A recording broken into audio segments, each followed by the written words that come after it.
My parents threw me out for calling 911 on my star quarterback brother assaulting his girlfriend, but I had evidence of how he'd paid her to keep quiet, so I destroyed their perfect family image forever. Growing up, I was always the snitch of the family. My brother Jake was untouchable. Star quarterback, full ride to Alabama, the whole town's golden boy. Meanwhile, I was just his loser little brother who didn't understand how the world worked. That's what my parents told me every time Jake did something messed up, like when he threw my Xbox down the stairs, or gave me a black eye by accident during practice. Stop being sensitive, you're gonna ruin his career. But last week, I walked in on something I couldn't ignore. I came home early from school with a migraine and heard screaming from Jake's room. His girlfriend Emma was sobbing, begging him to stop. I cracked the door open and saw Jake had his girlfriend Emma pinned against his bedroom wall, his hand around her throat, but not in the good way. She was crying, begging him to let go. Without thinking, I recorded it on my phone and called 911. Jake was arrested that night, released on bail by morning. The next morning, I woke up to the sound of my entire family throwing all of my belongings into bin bags. "You've destroyed this family!" my mom screamed. "Do you know what you've done to his future? To our future!" My dad just stood there, cold as ice. "You have 1 hour to get out. You are no longer our son." I don't know why I tried to reason with them, but I did. "This isn't Jake's first time hurting Emma. She's a gold digger," my mom hissed, "and you helped her ruin him." So there I was, sitting outside with my garbage bags of stuff with nowhere to go when I got a call. It was Rebecca, Emma's older sister. Turns out, she had heard about the police report and wanted to know how much information I had, but I was crying too hard to speak, and I guess she figured I got kicked out because she told me to just send her my location pin. 20 minutes later, she arrived in her hit-up Toyota Corolla. The drive was silent until we got to her apartment. The second we walked in the door, Rebecca broke down, like completely lost it. She sat on the sofa and hugged her pillow with tears streaming down her face. I'm sorry," she repeated almost 100 times. Emma never told me how bad it was. I should have known. I should have protected her. I sat there, still clutching my garbage bags, not knowing what to say. Here I was, homeless at 17, and I was watching a grown woman fall apart over her sister. That's when her phone rang. Rebecca put it on speaker. It was Emma. "Becca, he won't stop texting me." Emma's voice was shaking. "He says if I don't drop the charges, he's going to release our videos. The private ones." Rebecca's face went white. "He's what?" "He's already sent me 15 messages. His parents must have given him his phone back. He says," Emma's voice cracked, "he says he knows where you live. He knows I'm probably there." My blood ran cold. Rebecca looked at me, then back at her phone. "Emma, listen to me. OP recorded him attacking you. We have proof." There was silence on the other end. Then Emma whispered, "OP has a video?" "Yeah," I finally spoke up. "The whole thing. Him choking you. You begging him to stop. Everything." Rebecca stood up, pacing her tiny apartment. "The lawyer always said he needed someone from inside one of these families. Someone who could prove the parents knew." She stopped and stared at me. "OP, what else do you know? About Jake? About what your parents have covered up?" I thought about all the times things got swept under the rug. The parties where girls left crying. The checks my mom wrote that she thought I didn't see. The hushed phone calls with lawyers. Everything, I said. "I know everything." Rebecca pulled out her laptop. "Then we're going to bury them. All of them." I smiled. Rebecca's fingers flew across the keyboard while Emma stayed on speaker, her breathing shaky through the phone. I pulled out my own phone, scrolling through the video I'd taken. Jake's face was clear, his hand wrapped around Emma's throat, her desperate pleas audible. The timestamp showed 2:47 p.m., just 3 days ago. "Emma, can you screenshot all his messages?" Rebecca asked, opening a new folder on her laptop labeled Evidence. "Don't delete anything. We need everything documented." I watched Rebecca work, creating subfolders, organizing files. She moved with purpose now, the crying done. Emma sent screenshot after screenshot, each one making Rebecca's jaw clench tighter. Jake's messages escalated from fake apologies to threats about the videos, then to promises that his parents would handle this. "OP, send me that video," Rebecca said. "And anything else you have. Old texts, photos, anything showing Jake's behavior or your parents covering for him." I started with the video, watching the upload bar creep across the screen. Then I remembered the photos I'd taken of checks my mom wrote. 3 different times I'd seen her in the kitchen, checkbook out, whispering on the phone about making problems go away. I'd snapped pictures, not knowing why, just feeling like I should document it. "Holy shit," Rebecca breathed when she opened the images. "These checks. Emma, are these the dates when—" "Yeah," Emma's voice was small. "The first one was after homecoming junior year. The second was last spring. I don't know about the third." My stomach turned. There were other girls. Other times Jake had hurt someone and my parents had just paid them off. Rebecca's phone buzzed. She glanced at it and her face went pale. "My landlord says he got a call about me harboring a runaway." "That's my parents," I said. "They'll try to force me back." "Like hell," Rebecca muttered, typing furiously. "Emma, I'm calling Marcus. Remember him from college? He's a lawyer now, does domestic violence cases." While Rebecca made the call, I kept uploading files. Screenshots of Jake bragging in our family group chat about putting some girl in her place. Photos of bruises on my arms from when Jake would grab me too hard. A video of my dad telling me to stop being dramatic when I showed him my black eye. Rebecca paced while talking to Marcus, occasionally shooting me worried glances. "No, he's 17. Yes, they kicked him out. He has evidence of multiple assaults." Emma had gone quiet on the other line. Then suddenly, "Oh God, he's here. Jake's outside my house. I can see his truck." "Don't go outside," Rebecca said immediately. "Is anyone home with you?" "Just my mom, but she's asleep. She took pain meds for her back. Wake her up now and call 911 if he tries to come in." I could hear Emma moving, her breathing quick. "He's just sitting there, watching the house." Rebecca ended her call with Marcus. "He says Jake's violating the restraining order." "Emma, you need to call the police. They won't do anything," Emma said bitterly. "His dad golfs with half the department. Call anyway. Create a record." Rebecca grabbed her keys. "I'm coming to get you." "I'm coming too," I said. Rebecca shook her head. "You need to stay here. Keep uploading everything. Marcus is coming by in an hour." She left, and I was alone in the apartment. I kept working, finding more evidence I'd collected over the years without really meaning to. A recording of Jake admitting he roughed up his ex-girlfriend Megan. Another of my mom coaching Jake on what to tell the principal after a girl reported him for harassment. My phone rang. Mom. I almost didn't answer, but something made me swipe accept. "You ungrateful little bastard," she hissed. "Do you have any idea what you've done?" "Alabama called. They're reconsidering Jake's scholarship." "Good," I said. "You're going to fix this. You're going to tell the police you lied, that you misunderstood what you saw." "I have it on video, Mom." Silence. "Then, videos can be edited. You're going to delete it and come home." Number. "Then you're going to find yourself in more trouble than you can imagine. We know where you are. Rebecca Winters, apartment 4B. Did you think we wouldn't find out?" My hands shook. "Are you threatening me?" "I'm telling you how the world works. The same way we've been trying to tell you for years. Jake's future matters. Yours doesn't. Come home now, or we'll make sure you regret this for the rest of your life." She hung up. I stared at my phone, then quickly started backing up everything to a cloud drive. If they were going to come after me, I needed copies everywhere. 30 minutes later, Rebecca returned with Emma. Emma's eyes were red and puffy, but she moved with determination. She hugged me, which surprised us both. "Thank you," she whispered, "for believing me, for doing something." "Jake left when he saw me coming," Rebecca said. "But we got pictures of his truck outside. More evidence he's stalking her." Marcus arrived right on time, a tall black man in a rumpled suit carrying a battered briefcase. He shook my hand firmly. "You're brave, kid. Not many people would stand up to their own family." We spent the next 2 hours going through everything. Marcus took notes, asked questions, made copies. He was particularly interested in the checks. "This establishes a pattern," he said. "Your parents knew about Jake's behavior and actively covered it up. That's conspiracy. Maybe even racketeering if we can prove they did this repeatedly." "They did," I said. "Mom keeps a second set of books for the restaurant. I've seen them. She records the payoffs there. Hides hides them as business expenses. Marcus's eyes lit up. Can you get those books? Maybe. They keep them in the office safe at home. Don't do anything illegal, Marcus warned. But if you can legally access them, Emma spoke up. What about the other girls? The ones they paid off? We'd need them to come forward, Marcus said. Without their testimony, the checks don't prove much. Rebecca pulled up social media on her laptop. I know some of them. Megan transferred schools junior year, suddenly. And there was that girl from the volleyball team, Sarah. I can reach out, Emma said quietly. Girl to girl. They might talk to me. We worked until past midnight, building our case. Marcus left with a flash drive full of evidence, promising to file motions in the morning. Emma crashed on Rebecca's couch, too scared to go home. I lay on the floor in a sleeping bag Rebecca had found, staring at the ceiling. 3 days ago, I was just Jake's loser brother. Now I was homeless. But for the first time in my life, I felt like I was doing something right. My phone buzzed. A text from an unknown number. You have no idea what you've started. Drop this now, or everyone will know what kind of person you really are. I showed it to Rebecca. She took a screenshot, added it to the evidence folder. Let them threaten us, she said. We have the truth. The next morning, I woke to pounding on the door. Rebecca checked the peephole, and her face went white. It's the police. Emma sat up on the couch, terrified. I felt my heart racing. Had my parents actually called the cops on me? Rebecca opened the door. 2 officers stood there, one older with gray hair, one younger. We're looking for a runaway minor, the older one said. We have a report that he might be here. He's not a runaway, Rebecca said firmly. He was kicked out by his parents. That's not what they're saying. They say he left after a family argument and they're worried about him. I stepped into view. I'm right here, and I'm not going back. The younger officer looked uncomfortable. Son, you're 17. Your parents have rights. They threw my stuff in garbage bags and told me I wasn't their son anymore. I said, I have witnesses. He's safe here, Rebecca added. And we've already contacted a lawyer. The older officer sighed. Look, I know the Thompsons. Good family. I'm sure this is all a misunderstanding. Is that what you said about all the girls Jake hurt? I interrupted. The ones my parents paid off? Both officers went still. The younger one glanced at his partner. What girls? The ones Jake assaulted. The ones my parents wrote checks to so they'd stay quiet. Is that the good family you know? The older officer's face hardened. That's a serious accusation, son. It's not an accusation. I have evidence. Photos of the checks, videos of Jake attacking his girlfriend, recordings of my parents coaching him on how to lie about it. Rebecca stepped forward. We've already provided everything to our lawyer. He'll be filing charges today. The officers exchanged looks. The older one pulled out a notepad. We're going to need to see this evidence. Our lawyer will provide it through proper channels, Rebecca said coolly. They left after taking basic information, warning me that my parents might file more formal charges if I didn't return home. I didn't care. I was done protecting Jake. Done pretending our family was perfect. Emma's phone rang. She looked at the screen and her face crumpled. It's Megan, the girl who, she says she'll talk to us. Rebecca immediately put the phone on speaker as Emma answered. Megan's voice came through shaky and uncertain. Emma, first period. I got your message about Jake. Megan, thank you for calling back, Emma said softly. Are you somewhere safe to talk? I'm in my car. I need to know if what people are saying is true. Did he really hurt you? Emma's voice cracked slightly. Yes, and I think he hurt you too. The silence stretched for several heartbeats before Megan spoke again. The check your parents gave mine. It was for $50,000. They said it was a scholarship fund, but I knew. My parents knew. Everyone knew. Rebecca grabbed a notepad, scribbling quickly while Emma kept Megan talking. I watched as she wrote down dates, amounts, details that made my stomach churn. My parents had been doing this for years. Would you be willing to make a statement? Emma asked gently. We have a lawyer who... I can't, Megan cut her off. My parents would call me. They used that money for my brother's medical bills. If we have to pay it back. You wouldn't have to pay anything back, Rebecca interjected. That money was a bribe, not a legal settlement. I have to go, Megan said suddenly. I'm sorry, Emma. I'm really sorry. The line went dead. Emma stared at the phone, tears rolling down her cheeks. Rebecca put an arm around her sister while I sat there feeling useless. She'll come around, Rebecca said. Once she sees others speaking up, she'll find her courage. My phone buzzed. A text from my sister Lily. Mom and Dad are at Jake's emergency team meeting. House is empty for the next 2 hours. I showed it to Rebecca. The books Mom keeps. They're in the safe in their bedroom. I know the combination. Marcus said not to do anything illegal, Rebecca reminded me. It's not illegal if I live there, right? They kicked me out yesterday, but legally I'm still a resident for 30 days. Rebecca chewed her lip, thinking, take Emma's phone. Record everything. If anyone asks, you were just getting your belongings. 20 minutes later, I stood outside my childhood home, hands trembling as I unlocked the front door. The house felt different now, hostile and cold. I moved quickly up the stairs, past Jake's room where it all started, to my parents' bedroom. The safe sat in their closet, hidden behind Mom's shoe collection. My fingers fumbled with the combination. Jake's jersey number twice. The lock clicked open. Inside, 3 leather-bound ledgers sat stacked neatly. I pulled them out, flipping through pages of my mother's careful handwriting. Names, dates, amounts. Sarah Martinez, $30,000. Megan Chen, $50,000. Ashley Williams, $25,000. There were more, so many more. What are you doing here? I spun around to find Lily standing in the doorway, arms crossed. My 14-year-old sister looked older somehow, tired in a way that made my chest ache. Lily, they told everyone you attacked Jake, she said flatly. Said you've always been jealous of him, that you made up lies to ruin his life. You know that's not true. She stared at me for a long moment. I know Jake hurts people. I've always known. My hands stilled on the ledgers. What do you mean? I mean, I have eyes. I have ears. I live in this house too. She stepped into the room, closing the door behind her. I heard Emma screaming that day. I saw you call 911. I watched them throw your stuff out like garbage. Lily, I'm tired of pretending, she said, voice cracking. Tired of acting like Jake's some hero when I know what he really is. When I see how scared girls get around him. I set the ledgers on the bed, moving toward my sister. Why didn't you ever say anything? Because I'm 14. Because no one listens to me either. Because she wiped at her eyes angrily. Because I was scared I'd end up like you, homeless, thrown away. I'm not thrown away, I said softly. I'm free. She laughed bitterly. Free? You're sleeping on some stranger's floor. Mom and Dad are telling everyone you're mentally unstable. Jake's been showing people edited versions of your video, making it look like Emma was play acting. My blood ran cold. He's doing what? His friend Connor's been helping him. They've got some app that changes videos, makes them look fake. I grabbed the ledgers, shoving them into my backpack. I have to go. Wait, Lily pulled out her phone. Let me help. Number, I don't want you getting involved. I'm already involved, she snapped. I've been involved since the day I was born into this messed up family. At least let me do something useful. Before I could respond, we heard the front door slam downstairs. Voices carried up. My parents, Jake, and someone else. Coach Williams. They're back early, Lily whispered. Is there another way out? She shook her head. They'll see you no matter what. Unless what? Unless they're distracted. She opened the bedroom door. Go to your old room. Wait for my signal. Lily, no, but she was already heading downstairs. I crept down the hall to my former bedroom. Empty now, except for the furniture. Voices rose from below. What are you doing home? Mom's voice, sharp with suspicion. You're supposed to be at school. I felt sick, Lily said. Threw up in second period. You look fine to me, Jake said. I could hear the sneer in his voice. Yeah, well, you look like someone who chokes girls, so I guess looks can be deceiving. The silence that followed was deafening. Then Jake's voice, low and dangerous. What did you just say? You heard me. Lily, Dad's voice boomed. Apologize to your brother right now. Why? Because he's the golden boy? Because he's going to the NFL? Because you've spent years covering up what he really is? I peered out my door, saw Lily standing at the top of the stairs, facing down our entire family. She looked so small, but her voice was steel. I don't know what lies your brother has been filling your head with, Mom started. OP didn't tell me anything. I have eyes. I have ears. I know about Sarah Martinez. I know about Megan Chen. I know about all of them. You don't know what you're talking about. Coach Williams said. Jake's a good kid, a leader. Sometimes people try to take advantage by letting him hurt them, by being so traumatized they change schools, by taking money to stay quiet. Lily pulled out her phone. I know more than you think I do. Jake started up the stairs. Give me the phone, Lily. Number. I said give me the phone. He lunged for her, and that's when everything went sideways. Lily dodged, but Jake grabbed her arm, twisting hard. She cried out, and I was moving before I could think, bursting out of my room. Let her go! Jake spun, still gripping Lily's arm, his face contorted with rage. You're supposed to be gone. Let her go. He shoved Lily aside, and she stumbled, catching herself against the wall. Jake advanced on me, fists clenched. You ruined everything, he snarled. My scholarship, my future, everything. You ruined it yourself when you decided hurting people was okay. He swung at me, but I'd learned to read his movements years ago. I ducked, and his fist hit the wall. While he cursed, I noticed Lily had her phone up, recording everything. Stop it! Mom screamed from the bottom of the stairs. Both of you, stop it right now. But Jake was beyond listening. He grabbed me by the throat, slamming me against the wall. You want to know what I do to people who cross me? Jake, stop. Dad's voice held a note of panic now. There are witnesses. I don't care. Jake's grip tightened. I'm sick of everyone acting like I'm the bad guy. Emma wanted it rough. They all did. They just changed their minds after. I couldn't breathe, spots dancing in my vision, but I could see Lily, still recording, tears streaming down her face. Coach Williams was backing toward the door. My parents stood frozen, watching their golden boy destroy himself. Jake's phone rang, the sound jarring enough that his grip loosened slightly. He pulled it out with his free hand, glancing at the screen. His face went white. Connor, he let go of me completely, answering the call. What do you mean you're not? I don't understand. I slumped against the wall, gasping for air. Jake listened to whatever Connor was saying, his expression cycling through confusion, anger, and finally fear. You can't do this to me, he said. We're brothers, man. We're Connor.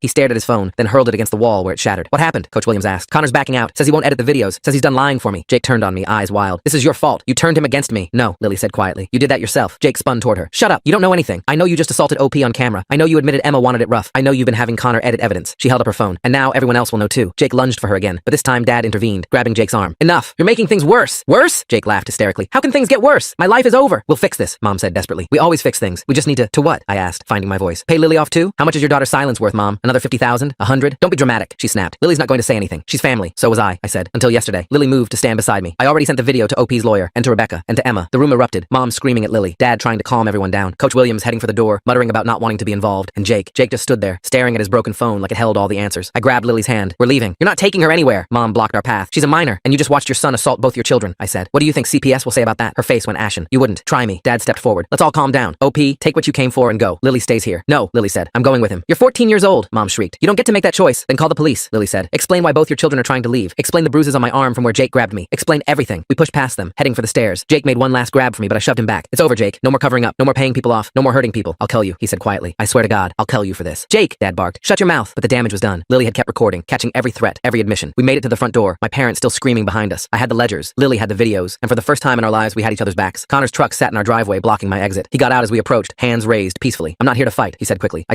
need to talk to you. Move your truck, I said. Please, 5 minutes. I have something you need to hear. I glanced at Lily, who nodded slightly. 5 minutes. Connor looked exhausted, like he hadn't slept in days. I've been Jake's friend since we were kids. I've always known he was. Intense. But I told myself it was just competitiveness. That the girls were exaggerating. That your parents were just protecting him from gold diggers. And now I realize I've been helping a monster. He pulled out his phone. Jake asked me to edit that video. Make it look consensual. Add some filters to make it seem staged. I said yes at first. I always say yes to Jake. But you didn't do it. Number. Because I finally watched the whole thing. Really watched it. Heard Emma begging. Saw the fear in her eyes. And I realized, how many times have I seen that fear? How many times have I looked away? Lily stepped forward. Why are you telling us this? Because Jake's been recording things too. Bragging sessions with the team. Conversations about the girls. Discussions with your parents about paying people off. He held out a flash drive. I've been his tech guy for years. I have everything. I stared at the drive. Why would you give this to us? Because last week, my little sister started dating a guy on the team. And when I saw how he grabbed her at a party, how she flinched, I realized I'd been enabling this whole culture. Jake's just the worst of them. I took the drive. This could end your football career too. You know that, right? Yeah, I know. He moved his truck, then paused. For what it's worth, I'm sorry. For all the times I stood by. For all the times I chose football over doing what was right. He drove away, leaving Lily and me standing in the driveway of our childhood home. Through the window, I could see our parents arguing, Jake pacing like a caged animal. We can't go back, Lily said quietly. I know. Where are we going to go? I thought about Rebecca's tiny apartment, already crowded with Emma staying there. About Marcus the lawyer and his warnings about keeping everything legal. About the flash drive in my hand and the ledgers in my backpack. First, we're going to Rebecca's. Then we're going to figure out how to keep you safe. What about keeping you safe? Jake threatened to kill you. Jake threatens a lot of things, but he's about to have bigger problems than me. We drove in silence for a while, Lily clutching her phone like a lifeline. Finally, she spoke. Do you think they ever loved us? Or were we just accessories to Jake's success? I didn't have an answer for that. Maybe I never would. Rebecca's apartment complex came into view. As we pulled in, I saw 2 more cars I didn't recognize. Through the window, I could see Rebecca's living room was full of people. Emma was there, talking to a girl I vaguely recognized from school. Marcus the lawyer sat at the kitchen table with an older woman in a police uniform. Looks like the cavalry's here, I said. Are you scared? Lily asked. Terrified. You? Yeah, but also, she looked at me. Also kind of relieved. Like maybe we can finally stop pretending everything's okay. We got out of the car, gathering our evidence. The ledgers, the videos, the flash drive from Connor. Truth in digital and paper form. As we walked toward the apartment, my phone rang. Unknown number. I almost didn't answer, but something made me pick up. Hello? Is this OP Thompson? A woman's voice. Professional and clipped. Yes. This is Principal Morrison from Westfield High. I'm calling to inform you that you're being suspended pending an investigation into malicious rumors you've been spreading about one of our student athletes. I laughed. I couldn't help it. Malicious rumors? I have video evidence of assault. Videos can be doctored. We've seen the edited versions that show this was clearly a consensual roleplay situation that you've misrepresented. And who showed you these edited versions? Jake? His friend Connor, who just admitted to me that Jake asked him to doctor them? Silence. Then, that's a serious accusation. It's not an accusation. It's a fact. And I have proof. Regardless, you're suspended until further notice. And if you continue spreading these lies, we'll have no choice but to expel you and pursue legal action. Do what you have to do, I said. But you might want to talk to your lawyers first. Because what's coming out about your star athlete and your football football program is going to make suspension the least of your worries. I hung up. Lily looked at me with wide eyes. Did you just tell off the principal? I guess I did. That was kind of badass. Don't get any ideas. We reached Rebecca's door. Before I could knock, it opened. Rebecca stood there looking frazzled but determined. Thank God you're okay. We saw Lily's video. Are you both hurt? We're fine, I said. And we have the ledgers. And Connor gave us inside, she said quickly. Emma's uncle is here. He's a detective. He's been building a case against the football program for months. We entered the crowded apartment. Emma immediately hugged Lily, whispering something that made my sister tear up. The older woman in the police uniform stood, extending her hand. Detective Patricia Santos, she said. Emma's my niece. I've been investigating complaints about the Westfield football team for 6 months. Your evidence might be exactly what we need. I handed over the ledgers and flash drive. There's more. My mom keeps records of payoffs. My dad has connections with boosters who help cover things up. Coach Williams knows everything and does nothing. We'll need you to make formal statements, Detective Santos said. Both of you. I'm 14, Lily said. Don't my parents have to be present? Given that they're subjects of the investigation and you have video evidence of them witnessing an assault without intervening, we can work around that. The detective's expression softened. We'll make sure you're protected. Marcus, the lawyer, looked up from the ledgers. This is extensive. Your mother documented everything. Names, dates, amounts, even notes about what each payment was for. She's always been meticulous, I said bitterly. Her meticulousness is going to put her in prison, he replied. The girl talking to Emma stood up. I'm Sarah Martinez. I was one of the first ones they paid off. Sophomore year, first period. I want to help. I want to testify. That's brave of you, Detective Santos said. We'll need to coordinate with the district attorney, but with multiple victims willing to come forward. How many are there? Lily asked quietly. The detective's face was grim. Based on our preliminary investigation, at least a dozen over the past 4 years, possibly more. My phone buzzed. Mom calling. I declined. It immediately rang again. You should answer, Marcus advised. Record it if you can. I put it on speaker. What? You bring your sister back right now? Mom's voice was shrill. I don't care what you do with your life, but you will not drag Lily into your delusions. They're not delusions, Mom. You know they're not. I know you're destroying this family. Your father's business partners are already calling. The restaurant reservations are being canceled. You're ruining us. No, Mom. You ruined yourselves when you decided Jake's football career was worth more than his victim's safety. They were compensated. They agreed to the terms. You mean you paid them to stay quiet about crimes? That's called witness tampering, Mom. It's illegal. Don't you lecture me about illegal. You broke into our house. You stole from us. I took evidence of your crimes, and I was retrieving my belongings from my legal residence. You have no idea what you've started, she hissed. The people who support this team, who've invested in Jake's future, they won't let you destroy everything they've built. Is that a threat? It's a promise. Bring Lily home, or what? You'll throw her stuff in garbage bags too? Tell everyone she's mentally unstable? Pay someone to shut her up? The line went quiet. Then Dad's voice. Son, please, let's talk about this rationally. Come home, bring Lily, and we'll work something out. We'll get you help for your jealousy issues. We'll make sure you graduate. We'll even help with college. I don't want your help. I want justice for the girls Jake hurt. Those girls got justice. They got paid. Money isn't justice, Dad. It's a bribe. You ungrateful. He cut himself off. When he spoke again, his voice was cold. Fine. You want to play hardball? Your college fund is gone. Your car insurance is canceled. Your health insurance will be terminated tomorrow. Your phone will be shut off by tonight. Let's see how long you last in the real world without our support. I'll last longer than you will in prison, I said, and hung up. The room was silent for a moment. Then Detective Santos spoke. That was well handled. And recorded? I nodded. Every word. Good. Now let's talk about next steps. We'll need to move quickly before they can destroy any more evidence or intimidate any more witnesses. As she outlined the plan, I felt Lily's hand slip into mine. My little sister, who'd found the courage to stand up when it mattered most. Around us, the apartment buzzed with activity. Emma and Sarah comparing experiences, finding strength in shared trauma. Rebecca coordinating with other potential witnesses. Marcus reviewing evidence and preparing legal strategies. My phone buzzed one last time before the service cut off. A message from an unknown number. You think you've won, but this isn't over. Jake has friends. The team protects its own. Watch your back. I showed it to Detective Santos, who added it to the growing pile of evidence. Let them threaten, she said. Every message, every attempt at intimidation just strengthens our case. As the afternoon wore on, more people arrived. Megan Chen, who'd finally found her courage. Ashley Williams, the coach's own daughter, ready to testify about what happened at her Sweet 16 party. Others I didn't recognize, drawn by word spreading through whispered conversations and private messages. The apartment meant for one person now held over a dozen, all united by shared trauma and newfound determination. And at the center of it all, the evidence we'd gathered. Ledgers and videos, recordings and receipts. Years of cover-ups documented in my mother's careful handwriting. We're going to need a bigger space, Rebecca said, looking around her crowded living room. I might be able to help with that, a new voice said from the doorway. We all turned to see a middle-aged woman in a cardigan and sensible shoes. She looked familiar, but I couldn't place her. Mrs. Davidson? Lily said, surprised. What are you doing here? My English teacher stepped into the apartment, surveying the scene with sharp eyes. Sarah Martinez is my goddaughter. She called me. She looked directly at me. I've suspected something was wrong with the football program for years. Every time I tried to report concerns, I was shut down, told I was overreacting, threatened with termination if I didn't drop it. Mrs. Davidson, I have documentation too, she continued. Every incident I witnessed, every complaint that was buried, every time a girl suddenly transferred schools or dropped out. She held up a thick folder, 4 years worth. Detective Santos took the folder, flipping through it. Her expression grew more serious with each page. This is comprehensive. I'm a teacher, Mrs. Davidson said simply. Documentation is what we do. She turned to me and Lily. I heard what your parents did, kicking you out, threatening to cut off support. That's abandonment and financial abuse of minors. We'll be okay, I said. No, you won't. Not without help. She straightened her cardigan. I have a spare room, too, actually. My husband and I never had children of our own. You'll stay with us until we can sort out proper guardianship arrangements. Mrs. Davidson, we can't. You can, and you will. I've already spoken to CPS. Given the circumstances and my standing as a mandated reporter who witnessed abuse, they're expediting emergency placement. Lily looked at me, hope flickering in her eyes for the first time since this all started. It's not charity, Mrs. Davidson added firmly. It's what decent people do when children need help. And despite what your parents seem to think, you're still children who deserve protection. My throat felt tight. After everything, after being thrown away by my own family, here was a teacher I'd barely spoken to outside of class offering us a home. Thank you, I managed. Don't thank me yet. We have work to do. She looked around the room at all the gathered witnesses. All of us do. Taking down a system this entrenched won't be easy. They'll fight back. They'll try to discredit us, threaten us, break us apart. Let them try, Emma said, steel in her voice. We have something they don't. What's that? Sarah asked. Each other, Emma replied. And the truth. As if on cue, several phones buzzed simultaneously. The local news had picked up the story. Star quarterback arrested on multiple assault charges. Westfield High football program under investigation. Parents charged with witness tampering and conspiracy. Jake's mugshot stared out from the screen.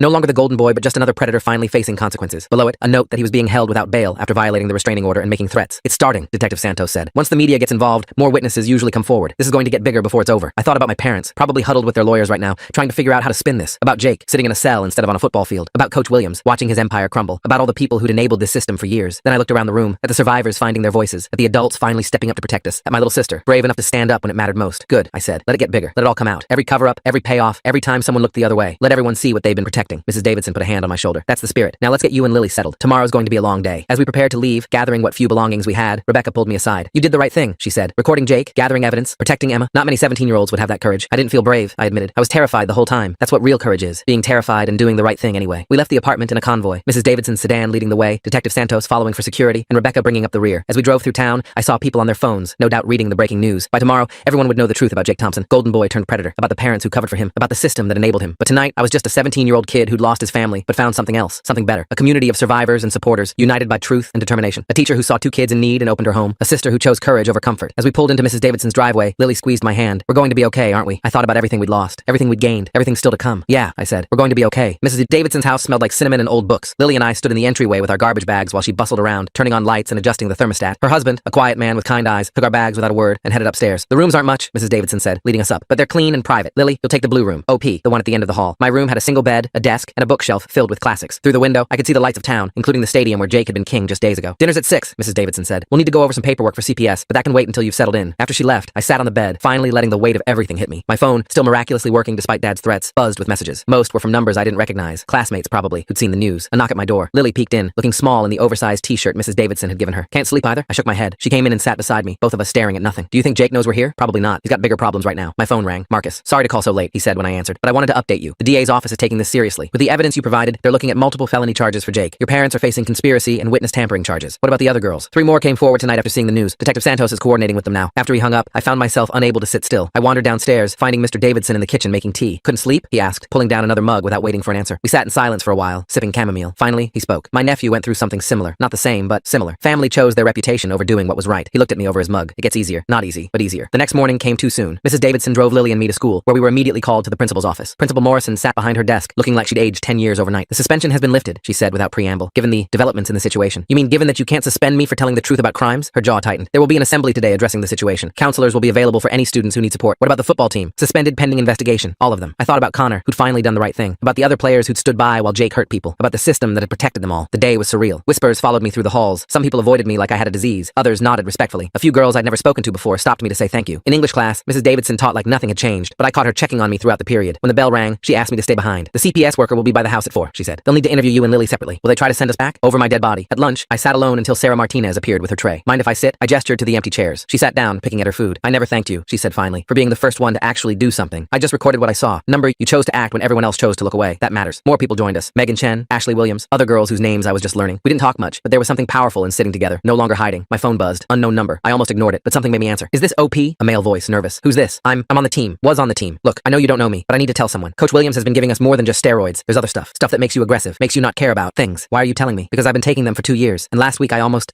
hurt my girlfriend, just like Jake. And I realized, what if it's not just Jake? What if he's just the worst of us because he takes the most? I looked around the cafeteria, then stepped outside. What's your name? Alex. Alex Chen, Megan's cousin. Are you willing to talk to the police about this? Silence. Then, yeah, I think I am. I gave him Detective Santos's number. After he hung up, I stood there processing this new information. It wasn't an excuse for Jake. Plenty of guys took whatever Coach gave them and didn't hurt people. But it was another piece of the puzzle. After school, I found Lily waiting by Mrs. Davidson's car, surrounded by a group of freshman girls. Your brother's really brave, one of them was saying. My sister graduated 2 years ago, and she said everyone knew about Jake, but nobody would do anything. Lily caught my eye and gave me a small smile. Maybe she wasn't as alone as she thought. The CPS interview was exhausting. They asked about everything. Our home life, our parents' behavior, the incident at the house. Lily and I were interviewed separately, but our stories matched because we were telling the truth. Given the circumstances, the social worker said finally, we're approving the emergency placement with the Davidsons. There will be a formal hearing in 30 days, but I don't anticipate any issues. That evening, Detective Santos called with an update. Jake had been denied bail after threatening a guard. My parents had made bail, but were under house arrest. Coach Williams had been arrested on substance distribution charges after Alex Chen's testimony led to a search of his office. We also had something interesting happen, she added. Connor Matthews walked into the station with a box of recordings. Apparently he's been documenting things for years, thinking it was funny, until he realized it was evidence. The next few days blurred together. School, where I was either a hero or a traitor depending on who you asked. The Davidson house, where Lily and I were slowly learning what a normal family felt like. Phone calls from Marcus about the legal proceedings. Then came the text that changed everything. This is Austin, Megan's brother. Jake's out. His parents posted some kind of emergency bail. Megan's missing. I called him immediately. What do you mean missing? She left for school this morning but never showed up. Her car's gone. She's not answering her phone. My blood went cold. I found Mrs. Davidson and showed her the text. We need to call the police, she said immediately. But even as we called, I had a sick feeling. Jake had always been possessive. If he thought Megan had betrayed him by talking to us. My phone rang. Lily. Jake's here, she whispered. At school. He's in the parking lot. Where are you? Library. With friends. But OP point. He's got Megan with him. She looked scared. I was already running for Mrs. Davidson's car keys. Call 911. Now. Already did. But you know how long they take to get here. Mrs. Davidson appeared, grabbing the keys from my hand. I'm driving. You call Detective Santos. We made it to the school in record time. Jake's truck was in the parking lot. Megan visible in the passenger seat. Jake stood by the driver's door, scanning the area. Stay in the car, Mrs. Davidson ordered. But I was already getting out. Jake saw me and his face twisted into an ugly smile. There he is, my baby brother, the snitch. Let her go, Jake. She's my girlfriend. We're just talking. Through the truck window, window,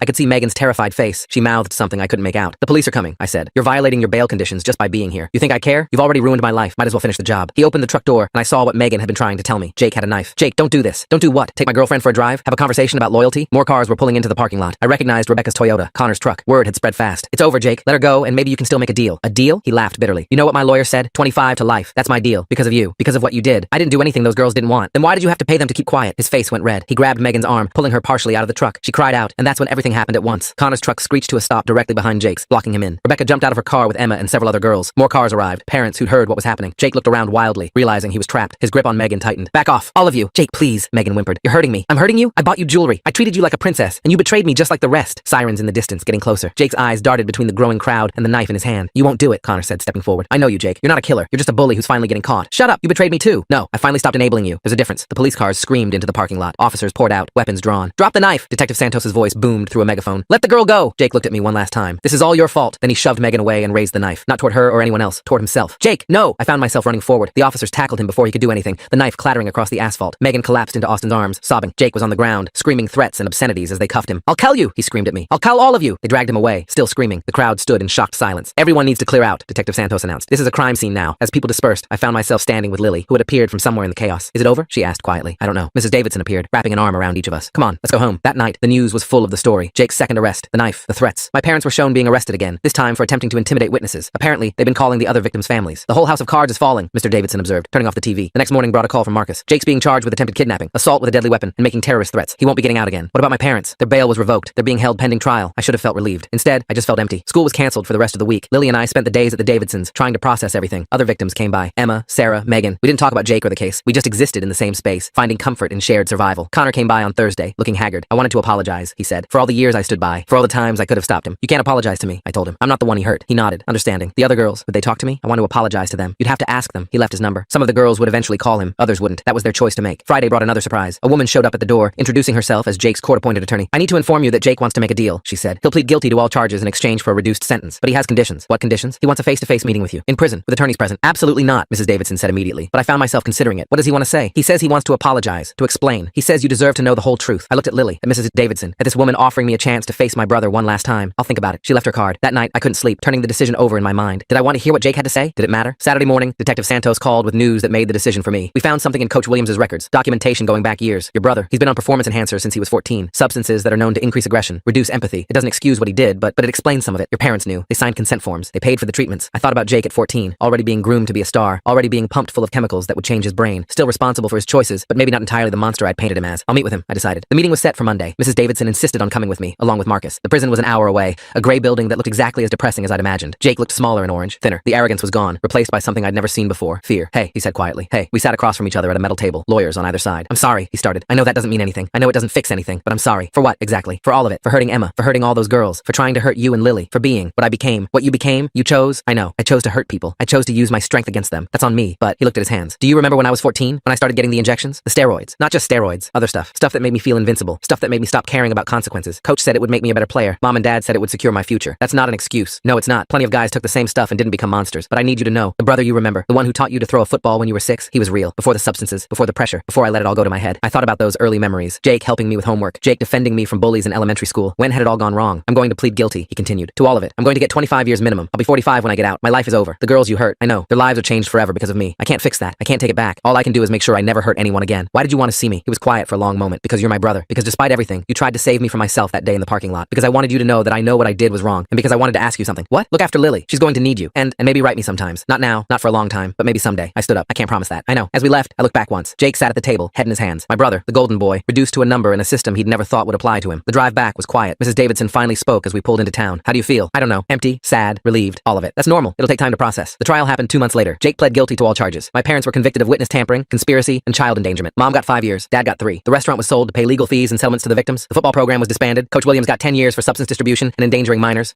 Several other coaches were fired. The principal resigned.